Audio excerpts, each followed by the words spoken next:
Buonasera, buonasera bianconeri e bienvenue dans ce post-match du match amical Juventus-Atalanta. Oui, vous savez, je suis ironique hein, en disant amical. Hein. On sait que c'est un match de Serie A, mais cette Serie A, elle nous prend tellement pour des cons que j'ai même pas envie de dire que c'est un match de Serie A. De toute façon, tous les points qu'on va faire dans les prochains mois, là on est à moins 14 en fait, hein, on doit remonter les moins 15 points qu'on nous a attribués à tort. Donc on en sort avec un match nul qui est pas un mauvais résultat si on pense que l'Atalante a été en dessous de nous il y a quelques jours, mais avec les moins 15 points, c'est la victoire qu'il fallait. Donc en théorie, c'est un mauvais résultat si les choses restent en l'état. Moi, en tout cas, je ferai un classement de la Juventus en la mettant là où elle devrait être en vrai. Moi, je vais publier à chaque fin de journée comment serait le classement s'il n'y avait pas eu cette grosse injustice des moins 15. En tout cas, là, on est en live avec vous tous. Il y a toujours les mêmes, hein, Emily, Savastano, Urro, Mehdi. J'en oublie sûrement, hein, excusez-moi, je remonte un peu. Il y a le nouveau Jérémy, bienvenue à toi. Loris qui nous suit, qui va démarrer sa propre chaîne YouTube. Enfin, il me semble que c'est toi, Loris, tu me diras. Donc, allez le suivre quand il nous donnera les liens.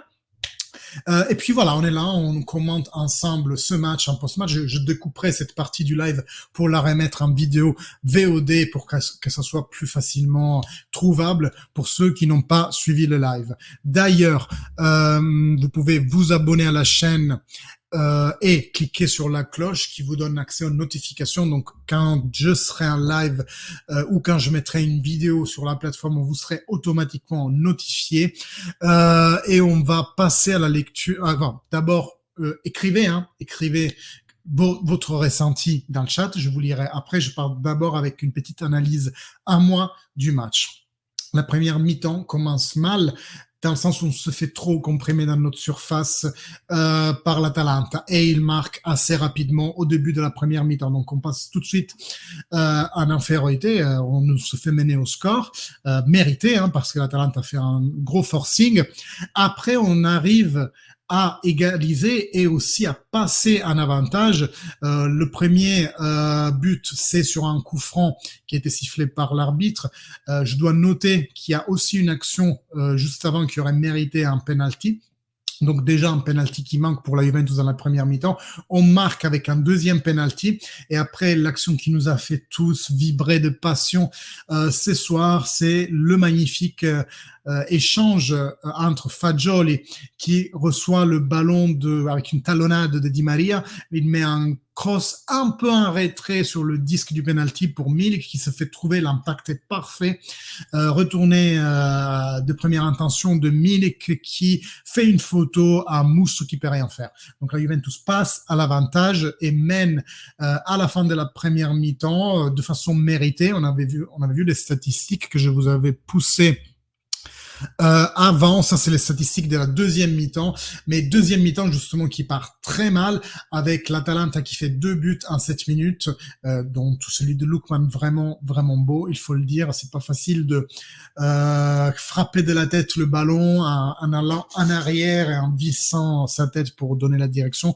Donc Lookman qui se reconfirme être un très très bon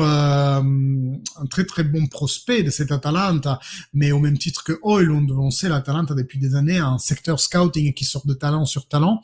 Restez connectés en live parce que dès que Allegri parlera d'Azone, j'espère d'être encore là et à ce moment-là je vous dirai ce qu'il dit. Dans tous les cas, oui, on se fait rattraper et mener 2-3 par l'Atalanta. On démontre de la grinta, j'ai envie de dire. La Juventus n'est à part En fait, on a juste mal commencé les deux mi-temps, la première et la deuxième. C'est là que l'Atalanta nous a eu sur la concentration en début de match. Et je ne sais pas si vous vous souvenez, l'année dernière, c'était un problème à nous. Oh non, il y a 2 ans, pardon. En Champions League, vous vous souvenez sûrement des 2 buts pris en l'espace de 1 minute au début du match. Je crois que c'était contre le Porto, avec la passe arrière de Betancourt, là. Donc, Juventus qui nous fait voir encore quand même pas mal de problèmes d'un point de vue mindset.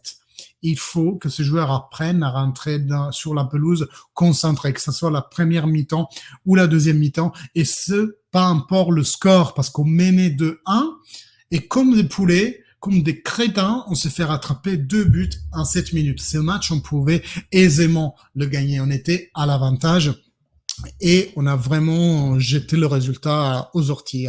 Heureusement qu'on peut rattraper avec un schéma sur coup franc Di Maria qui touche très légèrement le ballon pour que Capitaine Danilo puisse envoyer un missile dans la porte de Mousso, et c'est comme ça qu'on arrive à égaliser. Néanmoins, ce match nous fait encore comprendre que la Juventus n'est pas au rendez-vous, du moins pour les confrontations directes, et surtout, comment dire, notre objectif, ça ne peut être très clairement que les premières 4 places. Quand on voit ça, on a vraiment encore des problèmes à gagner les confrontations directes, et encore l'Atalanta, on va dire que c'est pas la pire. Je trouve que Milan-Inter exprime un peu plus de potentiel vis-à-vis de cette Atalanta-là. Voilà. En tout cas, ce match, 53% de possession pour l'Atalanta contre 47. Vous voyez, on a même récupéré un peu de possession entre la première et la deuxième mi-temps. Les frappes ont gagné aussi et ils nous ont rattrapés. Par contre, nous, on cadre mieux qu'eux. Ça, c'est une très bonne nouvelle. Au nombre des passes, pareil, une cinquantaine d'écarts comme c'était avant. Niveau précision, c'est pareil qu'il faut par rapport à la première mi-temps. Il remonte le but de Milik, il est vraiment incroyable. Le but de Milik, c'est toute l'action qui est vraiment une petite perle. Bref, je commence à vous lire, espérons qu'Allegri va intervenir bientôt à l'écran, parce que sinon, sinon j'aurais pas quoi dire. En attendant, putain, le but de... On s'est fait vraiment avoir comme des bleus sur le but de... comment il s'appelle l'autre? Celui qu'on devait acheter là. Merde, sur leur gauche. Je vais vous dire tout de suite. Ah, ben, ils l'ont sorti. Maëlle, c'est Maëlle qui marque. Et là, on se fait avoir vraiment comme des bleus. C'est vraiment une désattention globale de la défense. Alors, je vous lis, mes amis, où est-ce que je m'étais arrêté? C'est pas un bon résultat pour nous, mais c'est un bon match en général. C'est pas facile à maintenir l'Atalanta. Juventus 9e place provisoire en attendant Bologne et Empoli. Ouais, parce que du coup, ça sera des confrontations directes, tu vois. Mais Ken, il finit tous les matchs, c'est grave. C'est grave. Mais ça veut dire aussi qu'on a personne sur la gauche. Là, tu vois, le fait que Quadrado soit revenu, en soi, c'est une très bonne nouvelle. On a passé par tous les états. Dommage qu'on rentre mal en début de seconde mi-temps. Parfaite analyse, Émilie. On mérite la victoire. D'un poil. Si vraiment on dit que la Juventus aurait mérité plus, c'est vraiment d'un poil. En tout cas, demain, j'espère pouvoir vous faire, comme je fais d'habitude, une analyse plus poussée avec des données qui viennent de Soccerment. Ils font des très beaux graphiques que je vous montre à chaque fois. Si vous voulez voir à quoi ça ressemble, vous pouvez aller voir les analyses de matchs précédents.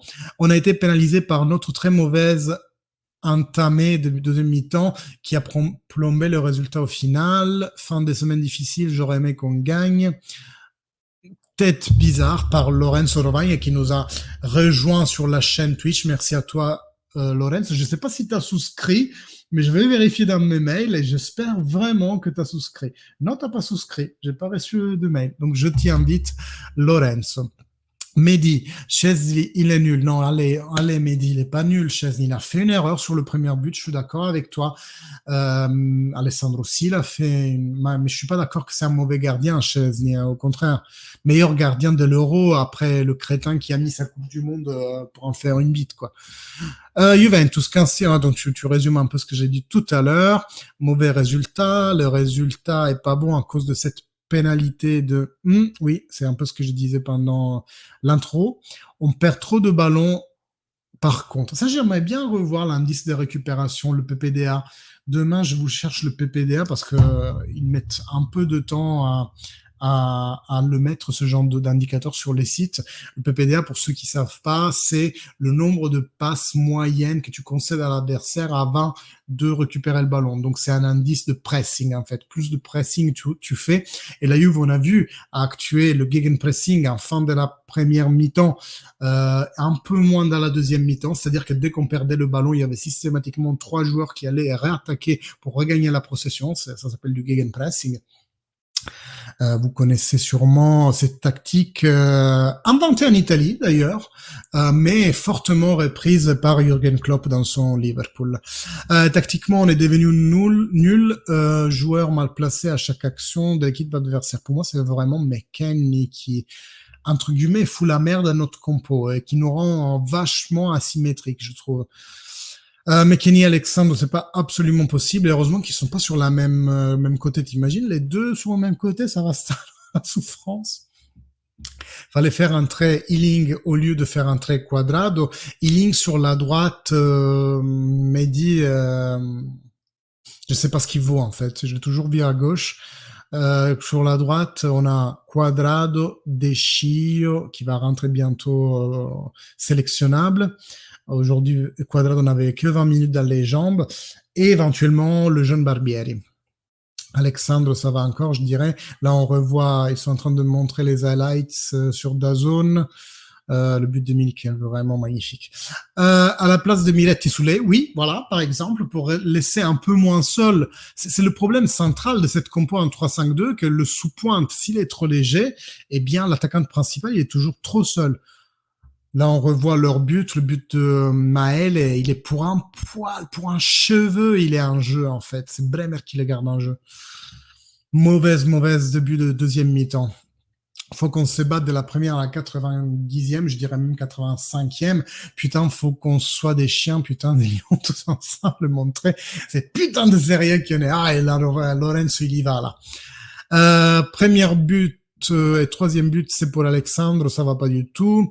Merci Mehdi pour avoir constaté le même désastre, pas seulement un problème de concentration, mais surtout de nonchalance. Oui, ça c'est vrai, au début des temps.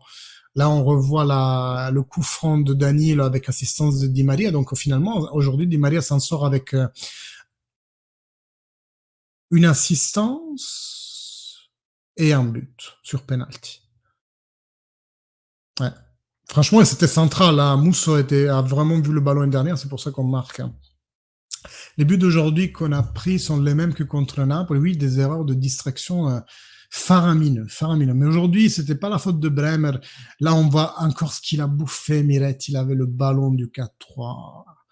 Miretti, my God. Et donc le match termine comme ça, hein, on égalise avec le 3-3 de Danilo, on a encore une occasion faramineuse avec Miretti, mais malheureusement il n'arrive pas à convertir. C'est un peu le problème principal de Miretti, il a tout sauf, là il y a une interview à Di Maria. Vous avez vu le caractère de la Juventus et Di Maria réponse. Il est important et je crois que c'est un grand match. On a fait quelques erreurs. On doit s'améliorer. C'est dur. Et on était en arrière et maintenant on doit récupérer des points. Mais on est en train de travailler avec la même mentalité que d'habitude. Et aujourd'hui, et après c'est en espagnol, je comprends pas tout. Hein, donc là j'ai pas compris. La journaliste lui demande. Il y a eu des erreurs. Il n'est pas facile de se retrouver à 22 points d'un jour à l'autre, mais en continuant à travailler la Juve peut faire quelque chose d'extraordinaire que Allegri nous demande, la 4e place, la zone Champions League. C'est impossible ou c'est atteignable? C'est pas impossible, répond Di Maria. Rien n'est impossible. J'ai du mal avec l'espagnol. C'est une grande équipe avec un grand entraîneur et l'important c'est travailler et atteindre la 4e place. Et l'important pour nous, être fort et grâce aux gens, être fort comme un groupe avec le peuple bianconero. C'est ça qui nous dit aujourd'hui Ángel Di Maria. Comment tu as vécu ces heures la journaliste lui demande, tu es arrivé depuis peu à la Juventus, mais comment tu as vécu ces moments difficiles pour la Juve? Comment tu les as vécus? Je suis arrivé dans le pire moment de la Juventus et avec tous ces problèmes, mais je suis heureux d'être ici. La Juve est grande et beaucoup s'attaquent au club, mais je crois que l'important, c'est être fort en tant que club et travailler et donner toujours le maximum. Je continue à vous lire après. Hein. Là, j'ai l'interview à Di Maria. Et voyons si Allegri va parler tout de suite. On demande, tu as très peur? Non, les tifosi ont très peur parce que ton contrat est jusqu'en juin. Est-ce que tu as les idées claires sur le futur? Est-ce que ce moment de la Juve peut incider?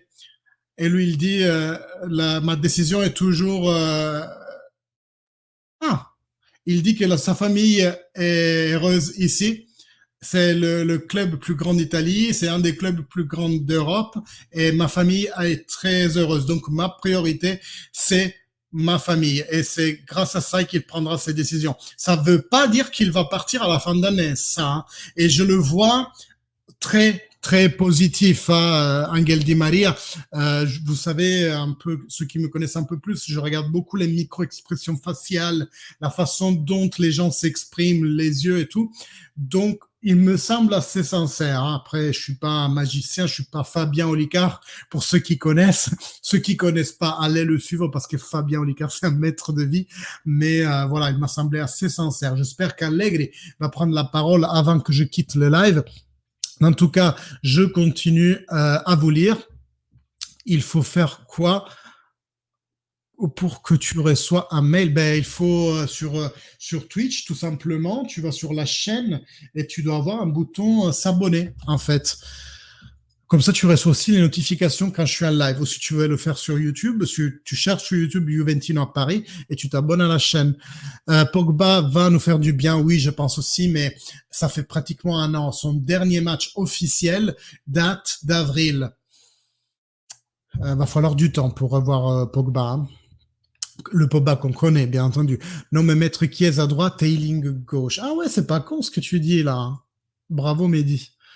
Je sais plus, mais on a des nouvelles du potentiel transfert de Grimaldo à la place de Sandro, ou est-ce que c'est du rumeur sans suite? Beaucoup plus que Grimaldo en ce moment. Ah, c'est Gasperini qui parle, donc je vais muter un peu la télé parce que ça m'intéresse pas ce qu'il a à dire, sûrement qu'il va se plaindre. Plus que Grimaldo, il faut attentionner Fresneda, parce que c'est un joueur un peu moins connu, un peu moins hypé. Après, c'est vrai que Grimaldo, ça serait un paramètre zéro, mais dans 6 mois. Donc non, la porte n'est pas fermée. On doit renouveler nos courroies latérales à droite et à gauche, les deux. Néanmoins, avec la situation actuelle, tu t'imagines bien que le mercato n'est pas la priorité de ces dirigeants, c'est limite, c'est juste 2 heures avant le match qu'ils ont annoncé un nouveau membre du staff, Calvo, qui va peut-être, vu que Cherubini est interdit en ce moment d'exercer, faire bouger des choses sur le mercato. En tout cas, je vous invite à considérer le fait que si tout le CDA n'avait pas posé sa dème, en ce moment, la Juve serait complètement tétanisée. On n'aurait aucun membre aucun directeur, en fait. Alors, on paye les 2 buts de la mi-temps, voilà, une très mauvaise mentalité à la reprise. Les débuts de mi-temps nous plombent. Miretti doit enfoncer. J'espère qu'il progressera parce que la finition, c'est pas son truc. J'ai un peu, Émilie, sur ton commentaire, parce que oui, donc c'est un problème de mentalité, partiellement coupable Allegri pour la mentalité, mais pour moi, c'est surtout les joueurs qui doivent venir sur la pelouse avec déjà un bon mindset. Et puis, j'ai envie de dire, aujourd'hui, la lecture du plan de match d'Allegri me paraît assez bon dans la totalité. Je comprends toujours pas son fétiche pour McKennie, mais ça, il y a que lui qui peut savoir ce qu'il veut de McKennie. Parce que nous, on est tous là en mode, ouais, pourquoi il le fait jouer? Mais si ça se trouve, lui, il cherche les insertions sur les coups de pied arrêtés. Il cherche un pressing furax. Parce que c'est vrai que Mais Ken, c'est pas un joueur très discipliné, mais il va à droite à gauche, il embête tout le monde, hein, il court. Pour ça, c'est bon. C'est un peu un Matuidi, si vous voulez, un peu un Matuidi sur la droite. Miret, il doit enfoncer, j'espère qu'il progressera parce que la finition, c'est pas son truc, ça j'ai déjà lu. Autour maintenant de bord, d'initier toutes les mesures adéquates afin de faire reconnaître les légitimes revendications de la société face à ces cascades d'injustice. Vous savez, la Juventus a un mois pour opérer le recours. Après ça, il y aura sûrement un autre mois pour avoir une décision. Donc, on va rester à moins 15, 2 mois, ce qui déjà, vous le savez, pour moi, fausse complètement ce championnat. Même quand il est sorti, Di Maria a fait une accolade à Allegri, il a l'air plus heureux que le début de saison. Merci de ça, je l'avais pas vu, merci de ce feedback. Ça ne peut que faire du bien qu'il soit soudé après, qu'il reste ou pas.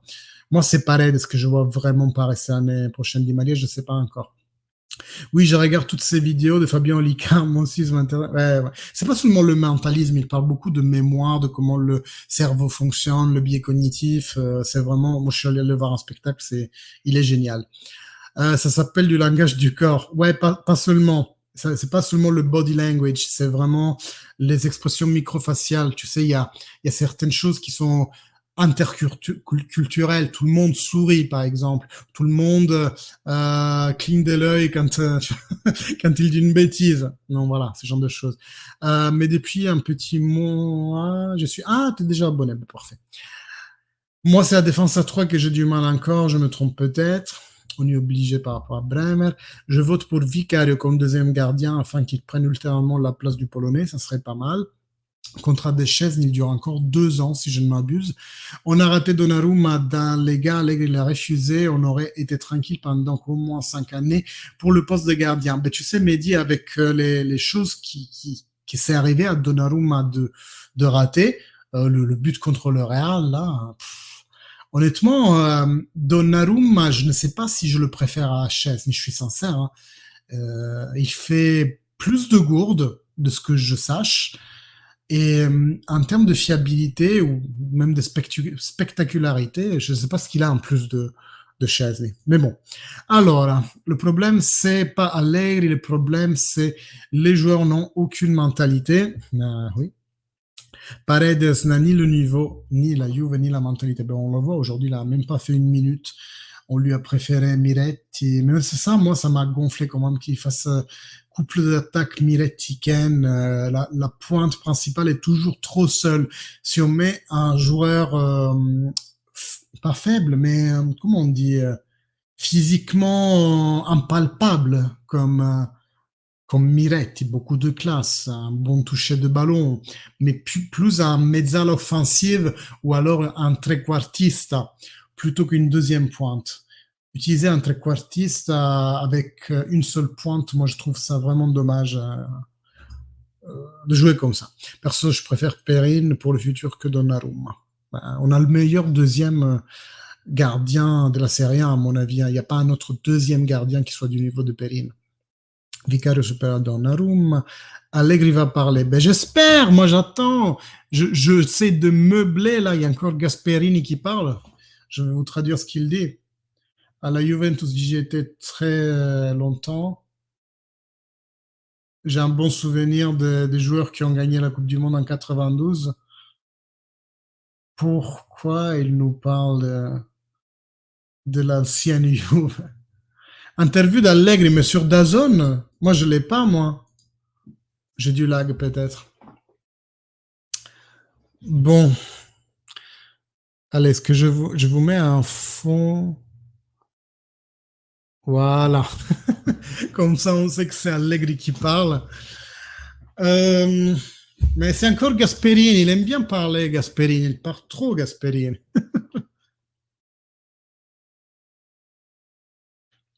Parle de Agnelli qui avait parlé de l'Atalanta. Pourquoi on parle de plus-value?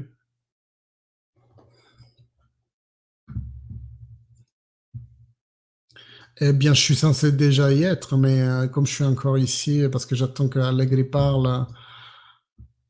Mais non, c'est encore reparti pour des questions pour Gasperini. Donc les gars, je vais arrêter le live ici. Merci à tous. Demain, donc, je vous porterai les mots d'Allegri en conférence de presse, plus l'analyse tactique de ces matchs avec le report de Soccerment, comme je fais d'habitude. En attendant, merci toujours de votre soutien infaillible. Vous êtes vraiment une communauté en or. Et cette communauté en or, c'est grâce à vous qu'elle est en train de se construire. Si vous êtes nouveau, enchanté, Michelangelo. Cliquez sur abonner et cliquez sur la cloche, comme ça vous êtes mis au courant de toutes les prochaines vidéos. Et moi, je vous salue et je vous dis à la prochaine. Fino alla fine, Forza Juve.